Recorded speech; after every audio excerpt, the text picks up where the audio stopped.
பல்வேறு துறைகளில் பணியாற்றி வரும் ஊழியர்கள் பலருக்கும் 55 வயதை தாண்டி விட்டாலேயே பெரும் கவலை மனதை சூழ்ந்திருக்கும். இன்னும் சில வருடங்களில் வேலையில் இருந்து ஓய்வு பெற்று விடுவோம். இவ்வளவு நாட்கள் தன்னை நம்பியே வாழும் நாம் இனி மற்றவர்களை நம்பி வாழ வேண்டிய நிலை வருமோ என்கிற ஏக்கம் அரசு ஊழியர்களின் கண்களில் நிறைந்திருக்கும். அப்படி ததும்பிய ஏக்கத்தினை வெளிப்படுத்துவதற்கே முடியாமல் திணறி அழுபவர்தான் இந்த அரசு பேருந்து ஓட்டுநர்.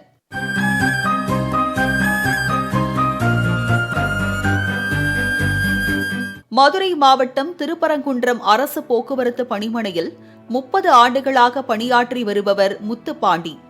திருப்பரங்குன்றம் வழியாக அனுப்பானடி மகாலட்சுமி காலனி வரை செல்லும் 31A வழித்தட எண் கொண்ட பேருந்தை சுமார் 15 வருடங்களுக்கும் மேலாக இயக்கியிருக்கிறார் முத்துப்பாண்டி. இந்த நிலையில் தன் அரசு வேலையின் ஓய்வு நாள் மே மாதம் 31ஆம் தேதியோடு முடிவடைந்ததால் காலை முதலே உணர்ச்சி ததும்ப காணப்பட்டார் முத்துப்பாண்டி.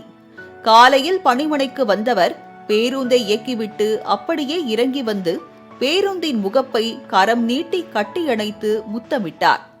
நம்ம பழகினத மறக்கலையே, அந்த பருவை இப்போ கிடைக்கலையே. அந்த